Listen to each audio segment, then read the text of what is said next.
Good morning and welcome to this morning's reflection. I'm so glad that we can begin this week together again. During the course of this week, I want to look at the question of what sin is. Now, don't let that turn you off, but rather allow a curiosity to grow in with you to the answer to that question. What is sin? And why is it important that we have some sense of what sin is? In the last while, we've spent some time looking at what it means to live in harmony with the purpose of our lives, and what it means to be inspired by people who seem to have got this thing called the Christian life right. But now we want to look at the other side of the coin. We want to spend some time this week noticing the symbols of evil and the rejection of God's desire for us and for humanity in the world. And there are so many of them. We only have to read the newspaper or look at the news and we see those there. We see those deeply distressing images, sometimes so distressing that we would rather not see them.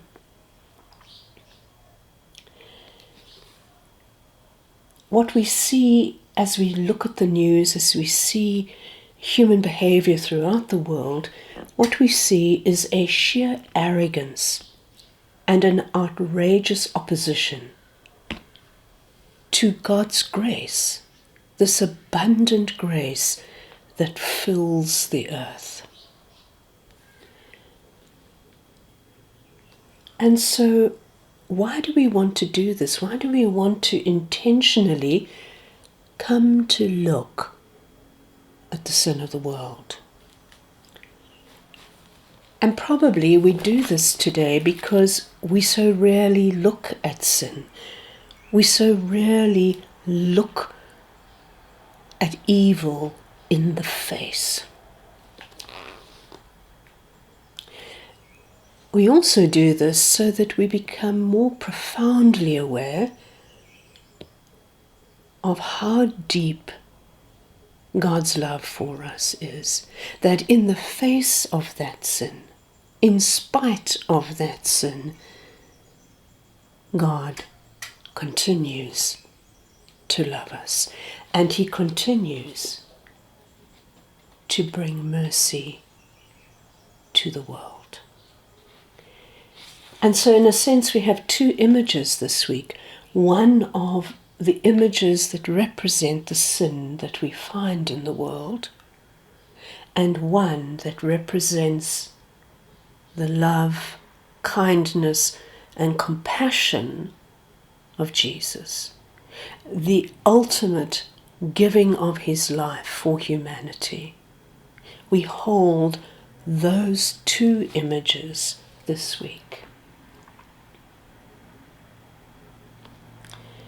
And so our desire this week then is to grow in what our culture seems to have lost, a sense of sin.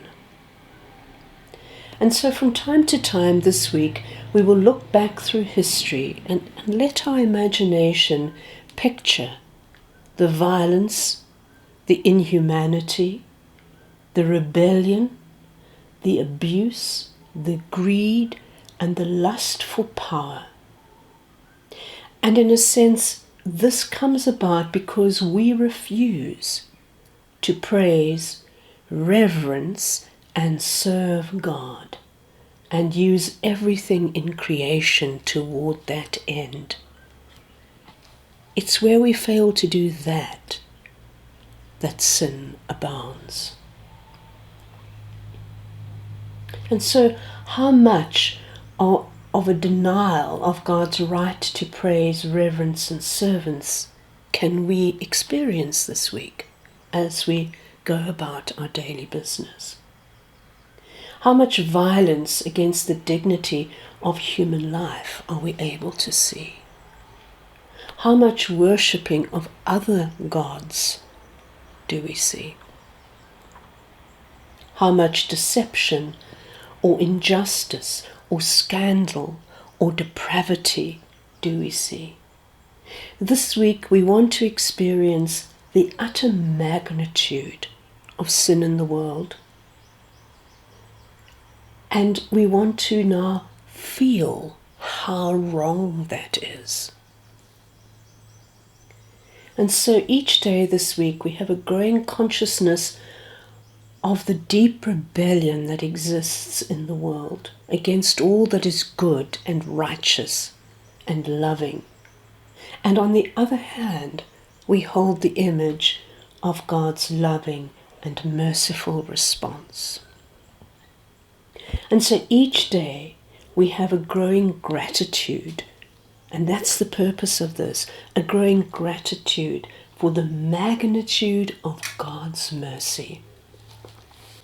And so we pay attention then at the beginning and ending of each day, as we get up in the morning and as we get dressed, just for a brief moment or two, we recall the grace we desire for today.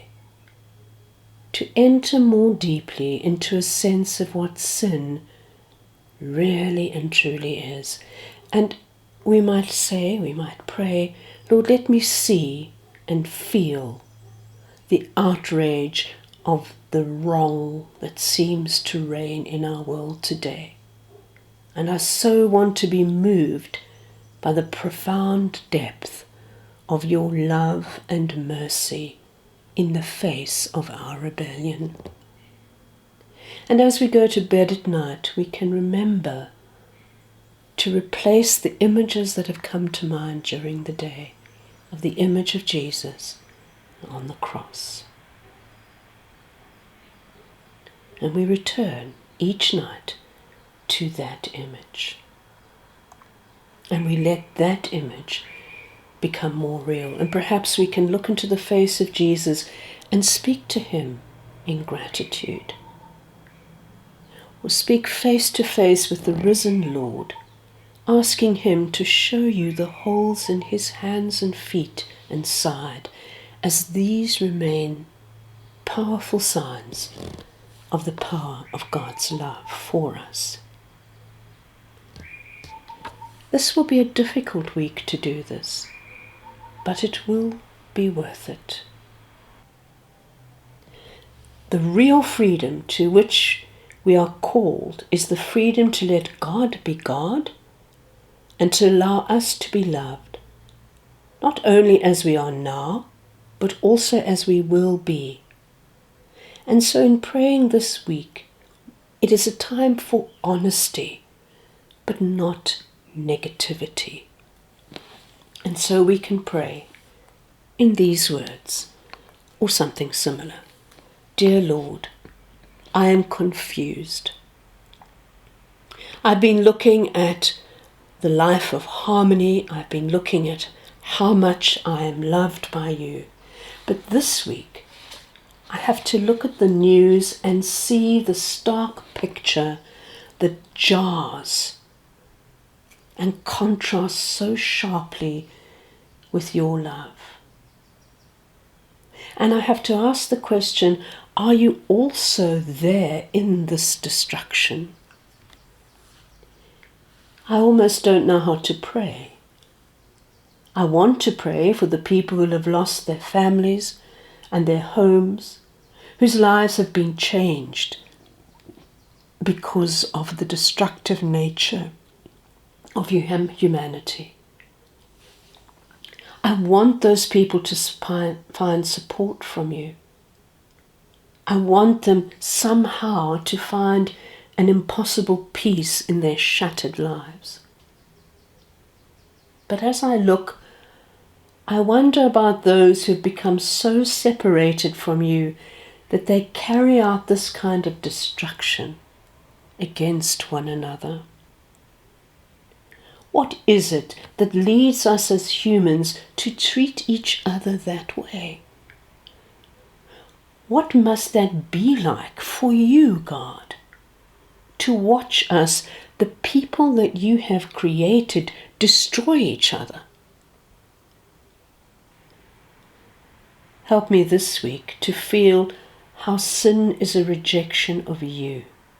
Help me to break through the resistance that I have to look at anything that is evil, or even to name it as evil. Stretch me to appreciate how sin is nothing more than ingratitude to you, who creates life and gives it purpose and gives it meaning. I want to disdain evil the way I disdain anything that hurts me. I want to have that instinctive sense of how selfishness destroys and subverts your purposes and your plans. And when I look at you on the cross, help me feel, help me to sense how you embrace and take upon yourself the dreadful behavior of humanity. How do I say thank you to you? And let me never take for granted how your selfless gift gives us life instead of death. Amen.